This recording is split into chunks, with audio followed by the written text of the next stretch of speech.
being a Northwest guy is you're raised in a batting cage, you're raised in an indoor facility, you're taking ground balls off of, you know how to work in limited space.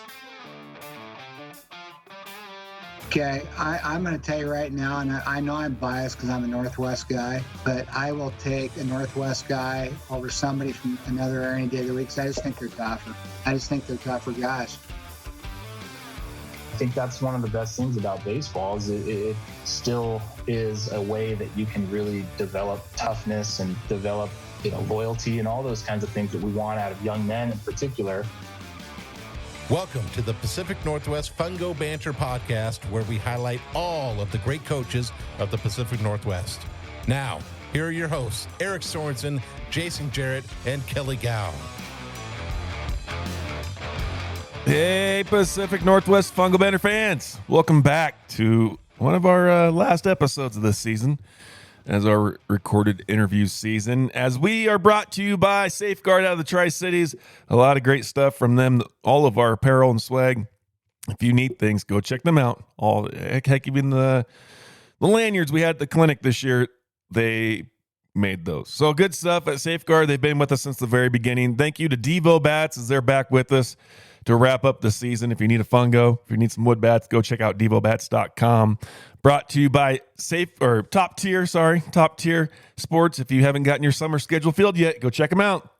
And then also, as the second year, and great sponsors, great company, go check out Max BP. Those little wiffle ball pitching machines, man, are a game changer. They also own Frost Gear and Heavy Swings. So go check them out. I know we opened up this week, and I'm excited to have my Frost Gear batting gloves in the dugout to keep my fingers warm. I know we're all getting a little soft the older we get. So anyways, we are fired up to be back with you as we bring you Joe Taylor, head coach at Brewster High School.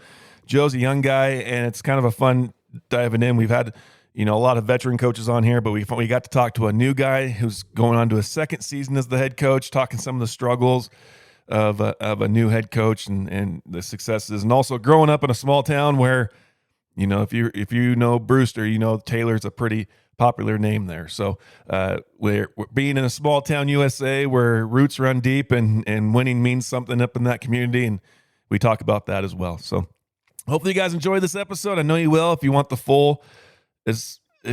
see the video, I think Kelly's cat makes an appearance again. Go to YouTube, check out our YouTube channel. Go follow us on Instagram now. We're on TikTok, Facebook, and Twitter. I guess it's supposed to be called X, but I'm going to call it Twitter. And for any updates, we're brewing something up good for this offseason. We got Joe this week, and I'll tell you at the end of this episode who's coming up next for our last episode of Season 6. And maybe we'll be dropping some live episodes throughout the summer and baseball season. So good luck to everybody, as I believe we are in opening week this week. Everybody's starting to play games. And good luck to all you guys. Hopefully it's not too wet and raining and weather behaves for everybody. I know there's snow in the forecast here. So, all right, let's go ahead and bring on Joe. All right, Fungo Banner fans. We are back with another great guest as we are excited to welcome on Joe Taylor from Brewster High School, head coach there. Joe, thank you for joining the podcast tonight. Yeah, thanks for having me on. Excited to be here. We're excited to have you. You got one of the cooler backgrounds too of the night. So if you haven't checked our YouTube channel out, listeners, go to that. There's some good stuff there. Our first hard-hitting question every episode. What's your favorite fungo? Devo. Okay, there you go. Devo's my guy. Yeah, I only use them. But I did leave my last Devo in the bathroom at the Helena Senators Park. So I got to get a new one. Oh, no. Yeah. And I had that baby for a few years, too. No. Yeah. Oh, man. Well, we know a guy in Helena. I'll see on the top half and nice and, bare on the bottom half. I loved it. Mm-hmm. Yeah. I could hit some serious catcher pop-ups with that thing. Yeah. So. Yeah. Awesome. Well, talk us through your playing career. Where you started playing baseball, and then what led you to becoming the head coach at Brewster? Oh, so obviously I grew up playing baseball, Little League in Brewster. Got to play right outside my house at Taylor Field. After that, got to play Babe Ruth for the high school coach, who was Todd Phillips at the time. And that led into high school. Obviously did that for 4 years. Got to play as an 8th grader, so actually 5 years. So I got to play with my brother 3 years. That was a lot of fun. We had some good teams. Then my senior year, we actually lost to Coach Jarrett my junior year, right? Mm-hmm. Lost to them in the championship. And then senior year, we got third. We had a pretty good team. We just kind of choked there at the end. And then after that, had a few colleges, ended up going to YVC, Yakima, ran into COVID. I was having a fun year that year too. Then COVID kind of shut that deal down. So that ended that season. Took the next year off, went back for a third year, but it was only my second year. Got to play a lot, got to actually play with one of my high school buddies, Corey Jarrell. He ended up going there. He went to UW first, and then he went there. And we got to play together, and he was like my best friend all throughout high school, so that was a lot of fun. And then, I was a little bit older. I had a lot of fun. Had a few colleges wanted me to go, Whitworth, a couple other little D2s, but just decided to come home. I wanted to farm. I like being home. I'm a homebody.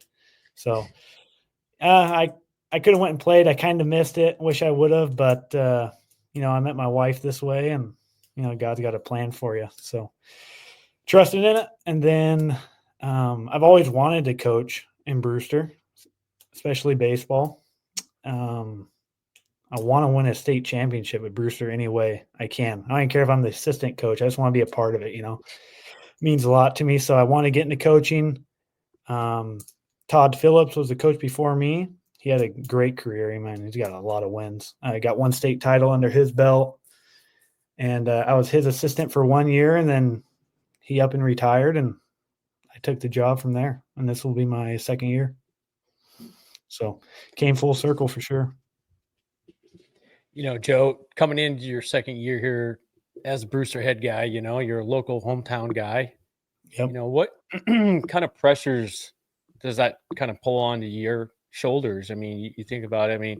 Everybody kind of knows Joe Taylor. You establish yourself as a player, and also you're filling big shoes, after Coach Phillips and what he's been able to do, and the consistency of getting to the Final Four and pulling out a state championship in 22 against a unbelievable Jackson Cox, Toutle Lake thrower. He's now, drafted and moved on. But what kind of pressures and, sense of, you get at, from that?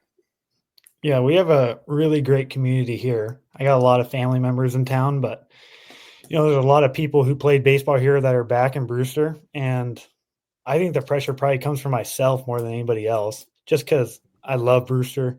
I want to win. It means a lot to me. And I think I put a lot of pressure just on myself. Everybody's got my back. Everyone expects to win, because we've all won while we played. And yeah, I think there's a little bit of pressure. I think it's a big program for, high school. It's well known. Everybody knows it. And I would say from people around, they're really supportive, but I think most of the pressure comes from myself, just from my competitiveness, wanting to win. I want to bring a title back to Brewster. I don't care if that's just 1 or 10, whatever it is. But yeah, I'd say a lot of people are supportive, not a lot of pressure, but for myself, yes. What have kind of been the big challenges kind of stepping back in? You get your first head job, and I know it's kind of nerve-wracking, and I think we've all been there, right?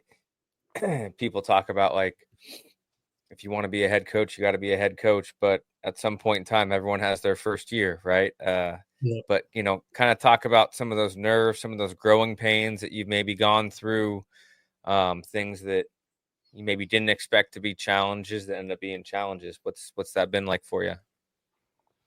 Yeah, so a few challenges. Like I said, we have a really supportive community, so a lot of guys come down to help, but like putting together practice plans and stuff, I've never done that.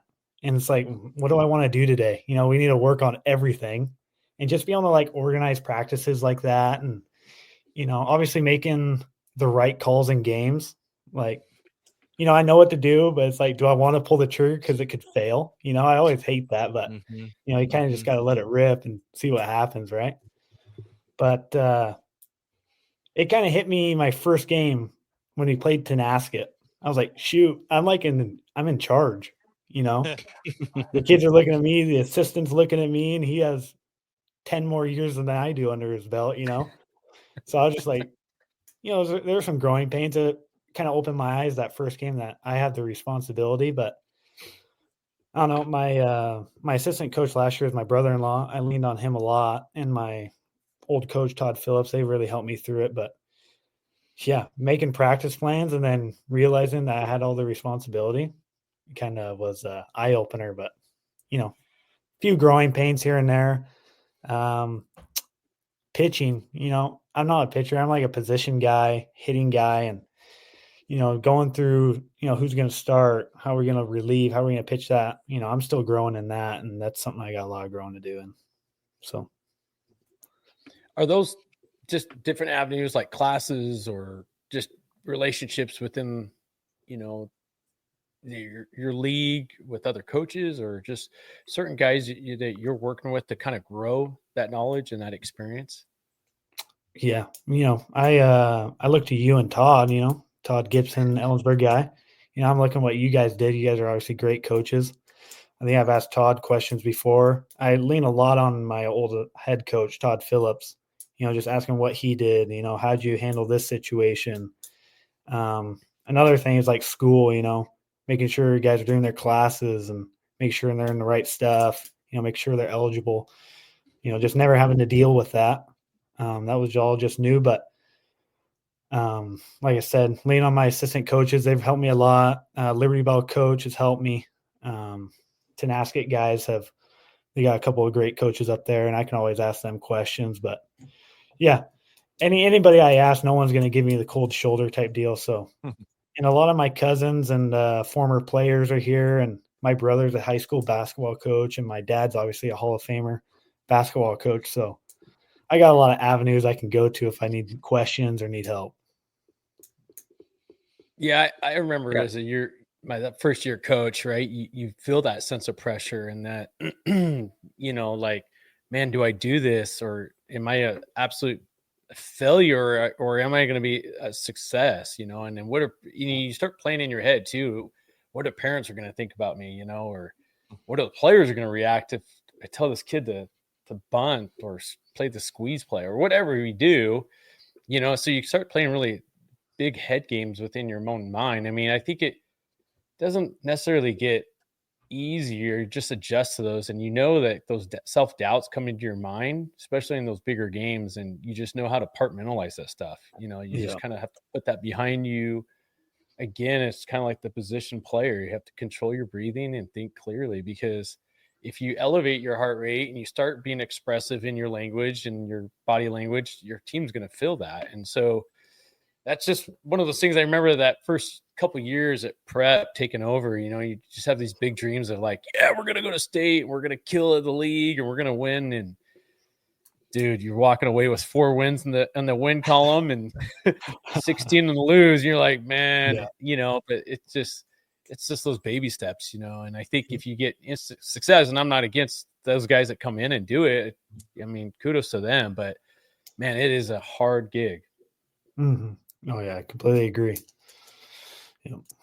Was it an adjustment? Because I remember I didn't really dawn on me until later on in my coaching career, but I'm a farmer as well, and not being in the hallways every single day and trying to keep up with everybody in the school and all your players. Like, do you find that to be quite the challenge? 'Cause I know that's one thing for me that I've always tried to get better at. Yeah. So I have no history with high school because I was homeschooled my whole life. Or I went to a Christian school, but then I was homeschooled for high school. So I've never even been in the hallways, done the classroom thing. I went to college and there's COVID, everything was online, never been to a class, right? So I have no history with it. But luckily my assistant coach was a PE teacher. He's now the AD. And I really had to rely on him for a lot of stuff, just like simple things like final forms and, getting a PO to get balls and stuff. I didn't know how to do any of that type of stuff, but yeah, I had no idea. Luckily I had my brother-in-law to lean on a lot and he helped me with that. And now this year it kind of looks like a piece of cake, that first year growing pains, but we got through it. It's just what you don't know what you don't know. Yeah. And there's a lot that pops up that first year. Mm-hmm. Exactly. Do you have a set pitching coach that kind of helps you out, that kind of has been the person to guide that training, instruction, throwing program, those type of things? Or, you mentioned you not having pitching experience, myself included, also the same situation. Have you kind of passed that off, or are you trying to kind of trial and error, learn and adapt, fight or flight, that pitching management side of things? Yeah. So when I was in high school, I was just like, I pitched, I was like our number 1, number 2 guy, but I was just a thrower, right? I'm just throwing. I got a couple pitches, but my brother Michael, who's a basketball coach, he was a great pitcher, and he comes down and works with our guys, just on like, the fundamentals, technique, and all that type of stuff. He knows a lot more than I do. I know the basics, but with like pitching rotations and what they should be doing during the day, at practice, what do you call it? Arm care, stuff like that. I asked a lot of questions of my brothers. Like I said, my assistant coach had a lot of experience just, from coaching for a while. So he kind of knew what to do.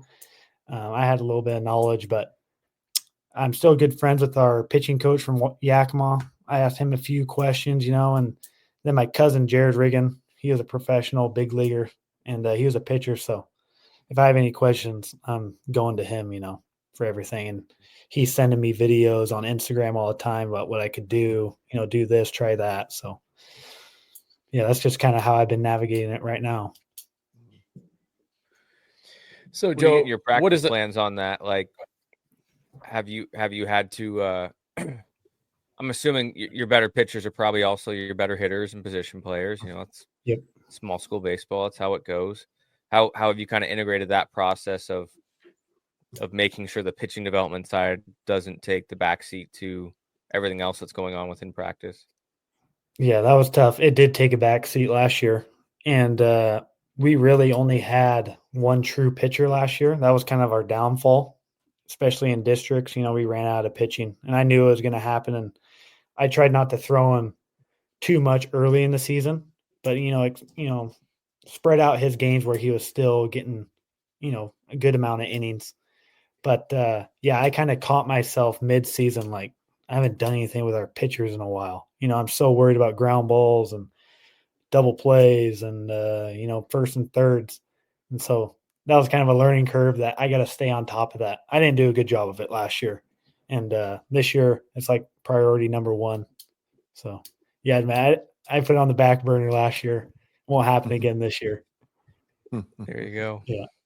Right on. Especially with the young, we got a lot of young guys on our team this year, and most of them can pitch. So we're going to do a lot of arm care. I got some great stuff from some guys, and we're going to try to implement it. So is that something you're kind of already got in day one, sitting down with all your guys that throw, hey, this is our game plan. This is kind of our rotation idea. I mean, this is the day, Monday through Friday, what you guys, I want you doing, and, kind of running through that scenario. Yeah. Me and I was sitting down today just by myself in the office, and I was just going over what we could do. I was kind of looking at the schedule. Who do we have? So yeah, we're just going to I'm going to really focus on like arm care, playing long toss, strengthening that arm.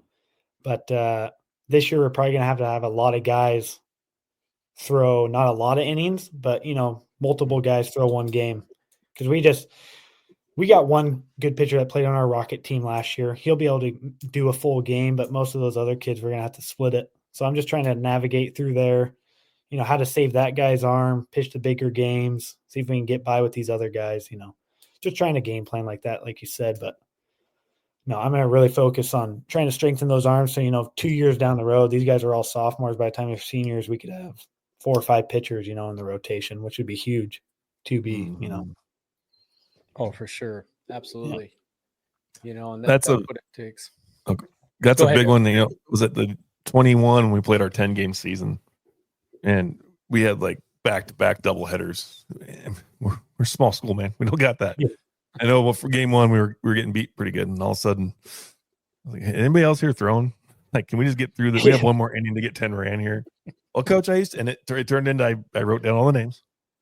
You go throw a bullpen. We'll see who throws the most strikes, and you'll get out of this game. But the year after that, man, it worked out so much that I think that's understanding. Not every kid is going to be your dude, but you can find a spot for a kid that has the tools in it, right? And just trying to make sure that we can squeeze as much out of that kid as possible. But especially in our situation, if people don't schedule things right and we're playing too many games back to back to back, it'll kill a pitching staff real fast in our level.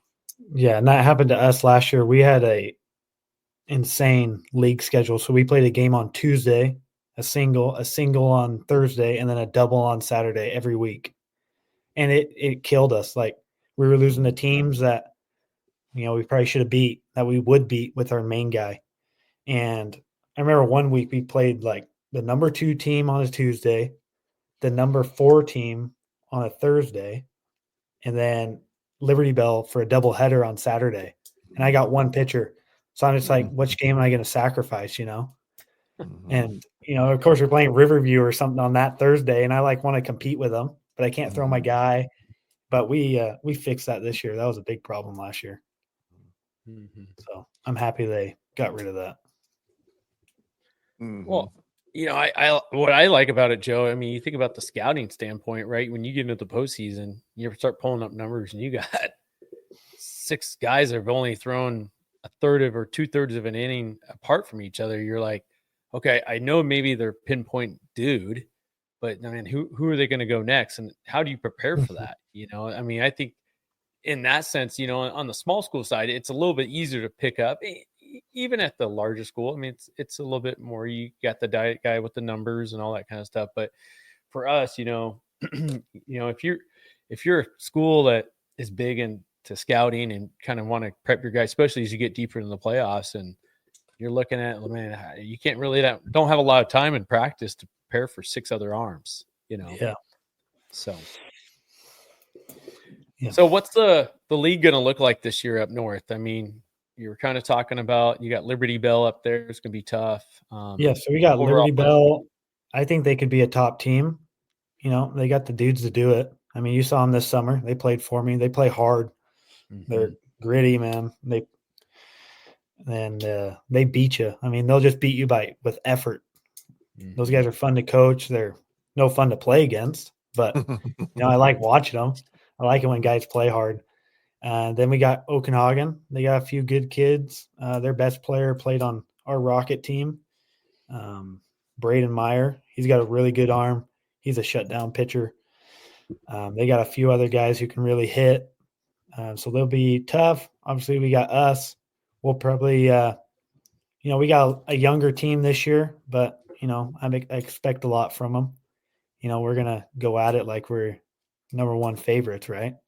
How else are you going to go about it? You know what I mean? And then Tenasket, they got a good kid, another good pitcher. They're always solid. They're always a tough competition. And then you got Manson. They got, like I said, they got another guy who's going to be tough when he pitches. And we actually combined with that 1A league, the CTL, but they're not technically in our league, right? But we play them. So we'll play them once, which will be great. Chelan's going to have a good team. Cashmere, I think we play them once. Omac's actually been on the up, so they'll be a tough game. But, it's going to be a competitive league. I'm excited. I like when all the teams are good, I'm excited that we're going to face good competition. When I was kind of in high school, it was kind of like us, and then, you go face Mercado. It looks like he's throwing 200 miles an hour.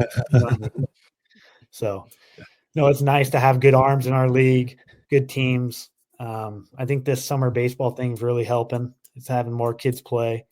LR is another team that had that awesome lefty that was on my Rocket team. He'll be tough.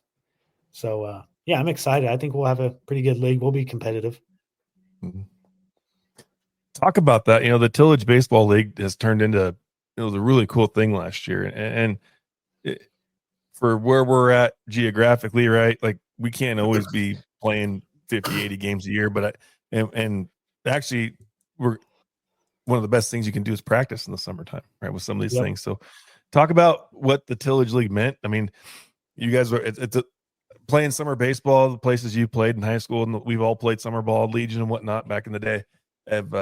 we were always playing for something. There was always a tournament at the end. You go to a World Series at some point, and I thought it was really cool that league brought that back to play for a lot of kids who can't go travel all the way to Spokane, Seattle, wherever, right? And maybe they want to be at basketball practice later that night after our baseball practice. But let's talk about the experience of that this year. Oh, I loved it. It was so much fun. I had nothing but good things from everybody who played with me. All the parents loved it. It's just it's a really good idea, and kudos to Jason and Todd for getting it going. They're doing a great job with it.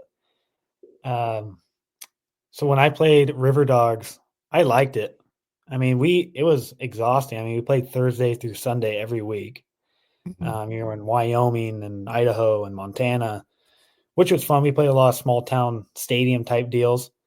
But no, I love playing just straight up baseball, which I feel like what we're doing. It like means something every time we play because we're playing for something in that Tillage League tournament.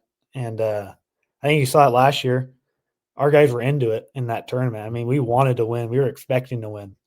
And being able to practice during the week and getting those guys down into Brewster, from Liberty Bell, Tenasket, Okanagan, the Brewster guys coming down and just hitting and just, the grass is green, music's playing, guys are in shorts, pitching machines out there. You're getting a hit with your boys in the summer, I never got to do that with River Dogs because guys were from all over the place. So I think just like that camaraderie and kids getting to know each other and, being from the same area, it was just a lot of fun. I'm really happy we're a part of it. And I expect to be a part of it for a long time. I mean, it's such a great idea. And I think that's why guys want to get into it because they just see that, we're playing baseball, and we're just getting better with our own guys. We don't have to worry about other guys. It's not expensive. You get to go play other small town schools with great coaches. I mean, Jason beat us in a state championship. I mean, I did not like the guy until last summer. But you get to know guys. It's awesome, the camaraderie. Yeah, for sure. Yeah. Hey Joe, I'm gonna kind of shift the channel here a little bit. You mentioned earlier on you grew up playing at Taylor Field, and I know for myself, I got the great opportunity. I honestly believe it is the Field of Dreams of Brewster.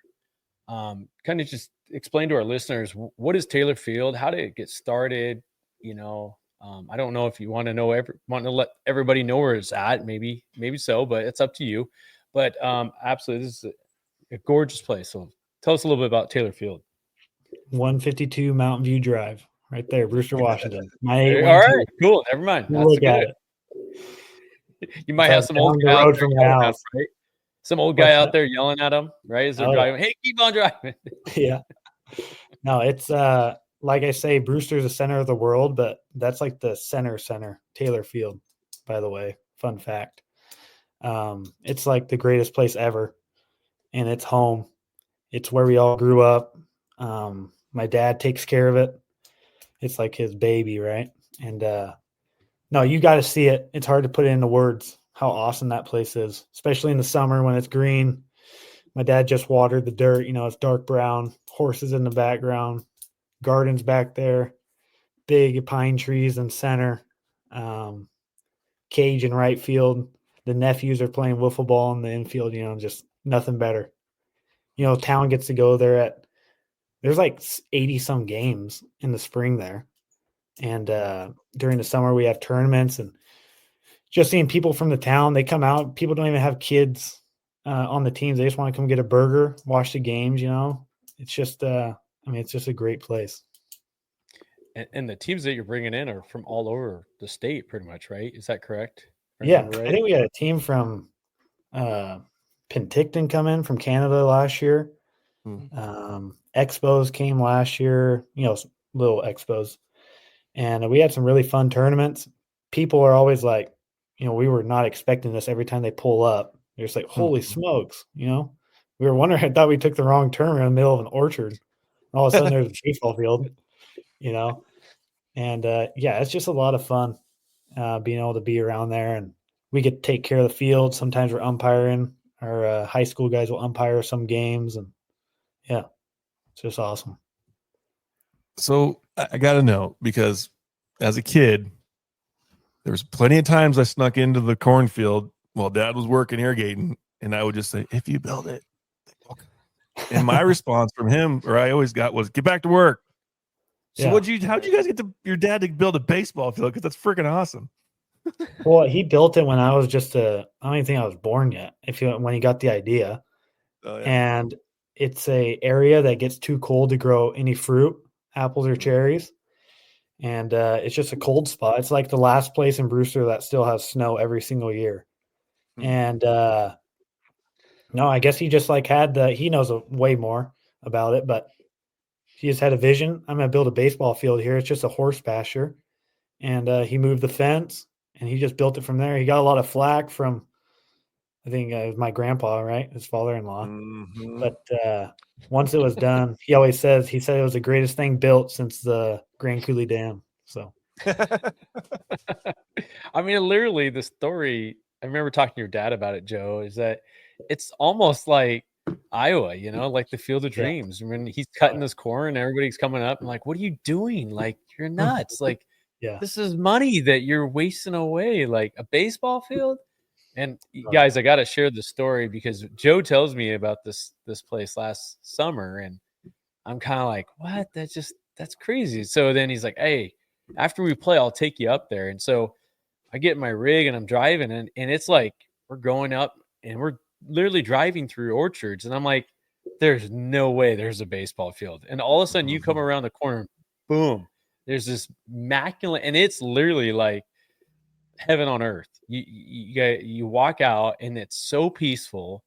And I think the sun was just coming right down. It was a perfect sunset, but it's just everything is perfectly manicured. And sure enough, your dad was out there watering the dirt, which I thought it was like, what do you got, a game? No, just out here watering the dirt, taking care of the grounds. But it's amazing. It's like unbelievable. My kids loved it. They absolutely, I think we were there for almost like half an hour, just them running around and playing. So it's a great place. Yeah. Yeah. We used to go out there, during the season, me and Corey Jarrell, he was on my team, played with me in college, and we would just set the machine up, it's dead silent. It's just like whack, out in the middle of the orchards, and we'd hit for like 2 hours and not even realize it. You know what I mean? You go pick the balls up, you sit under a tree for a little bit, you go hit again. So, yeah, a lot of good memories there. It's obviously a great place. That's cool. So, Joe, you kind of got, the upcoming season coming around the corner here. We start from Monday. Just kind of give us what's the first week going to look like for Brewster? Yeah. It'll already be going by the time this episode runs. That is true. So what will the first week had looked like? That's what I should say. Thank you for clarifying that, Eric. Yes. Mm-hmm. So what is the first week of practice going to look like here for you, Joe? Was it good? About it. Can you tell us now? Was it good? Yeah, it was great. Oh, yeah. Well, for the people listening, we recorded this before the season started. So, but Eric, you can always cut and edit out this. It's just that's what's nice. We like the raw conversation, unedited. So, anyways, yeah, I mean, I've thought about it, but I haven't put a full week practice plan together. Well, our basketball team lost out pretty early, so I know the guys have been playing catch, hitting a little bit. They've been having like open gyms. I think guys have been going down the cage and stuff. But no, first week of practice, we're getting right into it. Day one, we get into a lot of base running. I'm big on that. I think if you can run the bases, you can steal a lot of runs in the postseason. Obviously, get arm health, get going, right? Get guys throwing some mini bullpens. That goes back to the pitching deal. I'm a lot of guys start doing more arm care, more bands, things like that. Start thinking about pitching a little bit. But obviously just like mass ground balls, getting that feeling back and, getting the feeling of the basketball out of your hands and getting that baseball back in there. It's going to be pretty simple. Just mass hitting, mass ground balls, fly balls, getting our arms taken care of. But a lot of base running. We don't skip out on that. Mm-hmm. Yeah. It's going to be pretty simple. You You talk about just the Brewster mentality of playing sports. Is that something that you guys are preaching every day at practice? Is it something that just it comes with players showing up and growing up in the Brewster community? Like, how are you guys, how are you preaching that to your team? Well, and it's tough. Yeah, I preach it to them all the time because I do not like lazy dudes. I mean, it's just a killer. I went into every single game like I just wanted to win, right? And I think I had that mentality from being the youngest. I mean, I'd never won anything when I was little. I'm the youngest of all the cousins. And so I just kind of had that fire mentality that we're going to work hard every single day. Nothing's guaranteed. Nothing's handed to you, and I preach that a lot to the kids. I'm pretty tough. I want a strict practice. We're going to have fun, but you're going to listen and you're going to try hard. That is fun. I think trying hard is fun and playing hard's fun. And you can make baseball unboring, if that's a word, by playing hard. And I see Brewster as like, I always say I see it as the greatest place on earth. And I take a lot of pride in Brewster. Like, all I want to do is win a championship there and put the banner up in the gym. All my brothers did it. Well, one did it, but all my cousins, they won state titles. And yeah, it just killed me that I didn't get one. And we were close in basketball, baseball. I really want to get one in basketball, almost more than baseball. But no, I don't see a reason to go out there and lose. If that makes sense, we're going to go out there, we're going to win, we're going to kick butt, and we're going to play hard every single day. So when you show up on March 3rd, don't expect me to be talking. I mean, we're going to get after it. And that's just how I feel about it, and you don't have to be a flashy rah guy. Just go out and try hard. You out there with your boys, you get to play baseball. You have no worries. You have schoolwork you got to worry about. Oh, well, it's easy. And that's just how I see it. And, I just try to tell the kids, like, you're playing baseball in Brewster. Like, there's been 4 guys drafted out of here. We got 7 state titles, 38 league titles, 29 district titles, and we've been to the Final Four a handful of times. Like, it means something. And I hate losing, and I don't expect to lose here. And when we do lose, I feel bad when I look out there and see the former players out in the crowd, I feel like I let them down. But, that's just how I go about it. Now, does every kid share that? Probably not yet, but they'll learn, Yeah. Well, I think it comes from setting that, you're the way, man. You're the leader, right? You're the cap, and you setting the mood of the team. And if you're just out there kind of goofing off and not taking the thing serious, why should you have the expectation of getting those W's? I mean, I think, when I think of Brewster baseball, I think winners. I think a lot of people know Brewster. You guys have had not just in baseball, but football and basketball.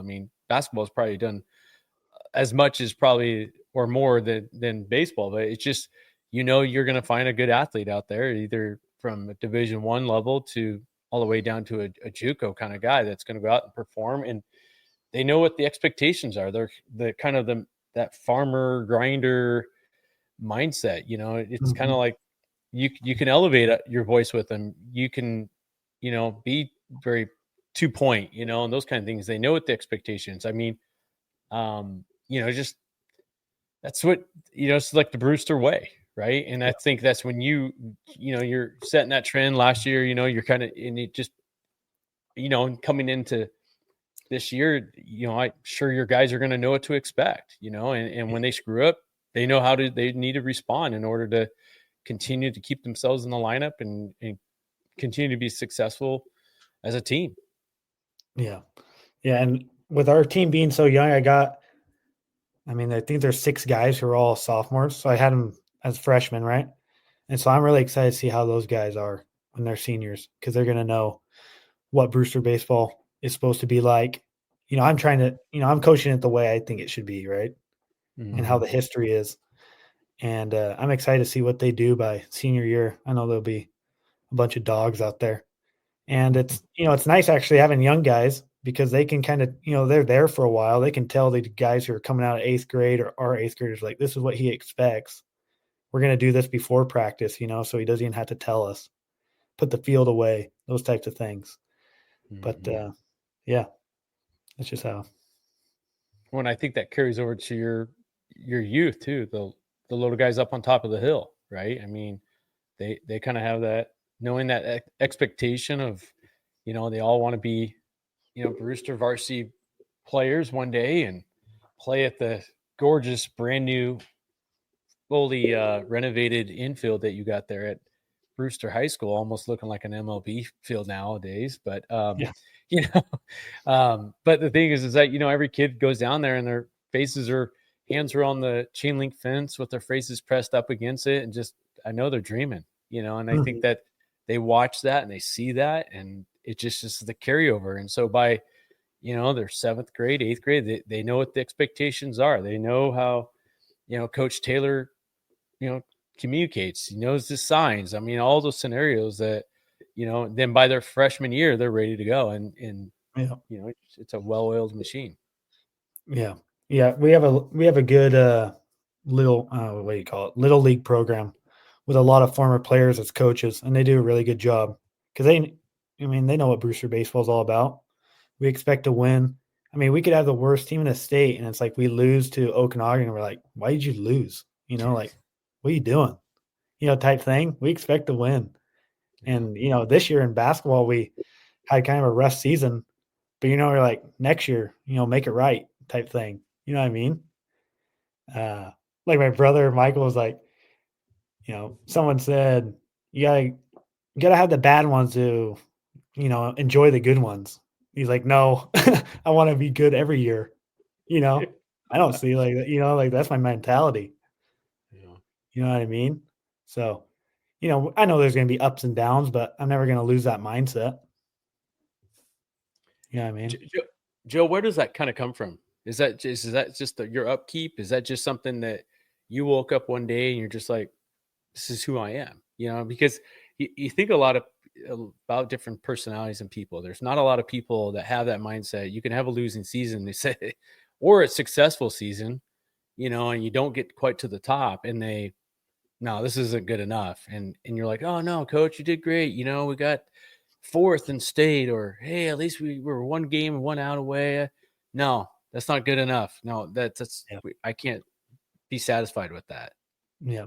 No, I think it just comes from probably mostly my dad. I mean, that dude's a winner, like forever. I think he's had 1 bad season, and the rest of that, like, people knew you don't want to play Tim Taylor's teams, it's like a well-oiled machine, right? Yeah. And I don't know, I got to watch all of my cousins play, and I just wanted to be like them. And like how I play, in basketball, like I wanted to, if I had to guard a guy, he wasn't going to score, like that was my mentality, even though he would. I don't know, I think I just got it from watching my older cousins and how they played. And I don't know, I thought that was normal. Like, you just go out there to destroy and don't lose, because they were all winners. They won a lot of state championships. And I think that's just where it came from, watching those guys. And mostly my dad just telling me to work hard all the time. Do you get any kickback from parents in the community or kids that say, hey, coach, you're just a little too much over the top? Like, it is just a game. We are, I want my son to have some, time of high school experience of playing high school baseball. And this is kind of why we came to a small community, so you get more opportunities. I mean, I'm just saying, like, we face that a little bit at Tri-City Prep, to be honest with you. I mean, I will get a parent or two, and it was my earlier years, we would get that, and I know as time goes along, they know the expectation, they know how I tick, they know the things I'm going to blow a head gasket on. The other side, I don't see it as a big deal. But, do you get some of that there in Brewster at all much? Or I think it helped that all the people who have kids watch me grow up playing. So they kind of knew what I was like, kind of like a fireball. But, I don't blow up too much. So I don't think the kids have anything to say. And we haven't had a lot of kids play in my first year this year. So everyone got to play. So there's really no complaining. And so I think I could get away with, yelling at practice and doing things. But no, I have a really good group of parents right now. And they've been awesome. They've been nothing but helpful. But no, I haven't heard anything unless they're talking to each other. I haven't heard anything. So I'm going to keep going. Until, yeah. Or, your AD is just taking a good hitting every day, and he's covering probably. for you well. No, I think I've been, haven't been too crazy yet. I haven't had any blow ups or anything. So, yeah. Well, Joe, as we start to wrap up our episode tonight, I got a listener question. Every once in a while we get some in here, I don't know how he knew we were recording, but I might have texted Todd Gibson. And I was like, hey, you got any questions for him? He's like, what topic? And I said, whatever you want, Todd. You just ask a question. And his question is a deep one. If we know Todd, he asks some good ones. So from Todd Gibson, I want to know if Joe Taylor feels any pressure from his family or is putting it on himself to uphold that championship pedigree. If so, what approach is he using to manage it? If not, what is it that allows him to coach free of failure? Ooh, it's a good question. Yeah, that's deep. Yeah. Shoot. Well, I feel pressure from my family, as in the Gevers Taylors, because they're all winners. You know what I mean? Like, I don't want to be a loser. They're all winners. Holidays gets going to be a little rough, but Christmas the loser sitting in the corner there, Joe. Well, I haven't had any of their kids on my teams yet, so they've been pretty relaxed, and there hasn't been too much pressure. I have one on my team this year. He's an 8th grader, but he's a great kid, and his dad's awesome. But I don't know. I think I put a lot of the pressure on myself, and to handle that, I don't know. I just trust the process. God's got a plan for everything, and we're going to win. We're going to lose. I think the outcome's already decided. I just got to trust in it, and that's kind of how I deal with it. I kind of go back on my faith. I think that's the only way you can deal with it. I don't think there's any remedies or magic words that you could go back on. You could talk to yourself, whatever, but I think you got to have a faith aspect to it and just know you got to trust it. And he's got a plan for everything, but I put all the pressure on myself. I'm telling you.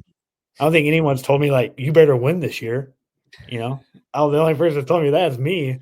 Probably my wife a few times, but so Joe, are you a stress eater or don't eat at all when you're stressed out? Stress eater? Yeah, and you got, you got guys like, so Pat Casey, when he coached at Oregon State, when they go to Omaha, I read an article that he wouldn't eat at all. Like, literally, they had to force food down him because he just was so in the moment and he just wanted to compete and win. That's just the way he was. And so he just never, had breakfast. I mean, he didn't say that he didn't eat at all, but I'm just saying that he was just a very minimal guy. And I'm the same way, I'm just like, when the big moments come in, I mean, I'm in the moment, man. I don't have time to eat food, man. It's got to roll. No, I don't eat too much when I get stressed, and I also don't eat. I think I actually start probably goofing around a little bit, with the guys when I'm nervous. Like, I'm trying to tell them, hey, you good? Like, we're good, we're fine, and I'm the nervous one. I think I kind of do that a little bit. Guys have told me on my team, hey, how come when we have a big game, you're like the nicest guy in the world? So I think that's my deal. That's cool. Yeah. That's awesome. Well, Joe, man, thank you so much for taking time tonight to especially get away from your new bride out here in the last year. You got married. Congratulations for that. And thank you. And thank you for taking time to come on the podcast tonight. Yeah, you bet. This is awesome. I've heard a lot about it, so glad I could join it. Ah, man, we appreciate it. Good luck this spring, unless you're playing the Coyotes. I guess the Jaguars too. We'll see you at we're crossing over in districts this year, but good luck this spring, and hopefully come Monday your field's nice and dry and everybody can get some baseball in. Perfect. Good luck to you guys too. Thanks for having me. Appreciate it. Thanks, Joe. Yep. Now entering from the bullpen,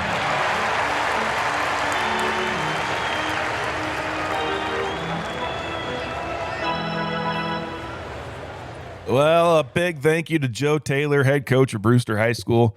I hope you guys all enjoyed that. I know we did when we recorded it a few weeks back. Good luck to everybody opening up this week, playing games or getting your jamborees in, and hopefully practice has been good for everybody.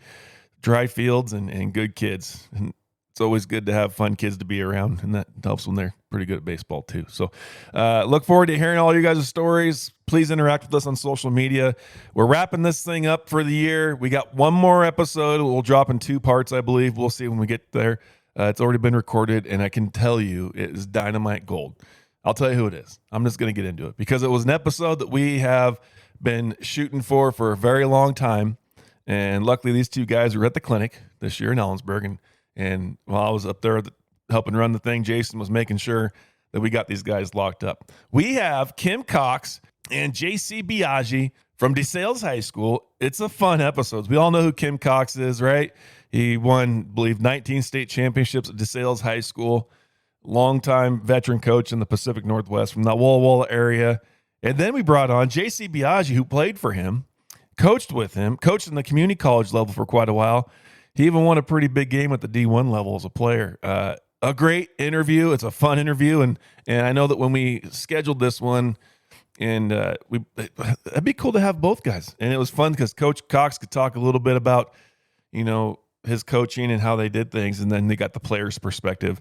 And it led to a lot of really fun stories. So, again, good luck to everybody as you open up your season this week. Next week, jamborees and opening days. You can never be too excited about an opening day. I know that one of my pitching coaches at Big Bend Community College was Dave Haverlow, and he always made a comment.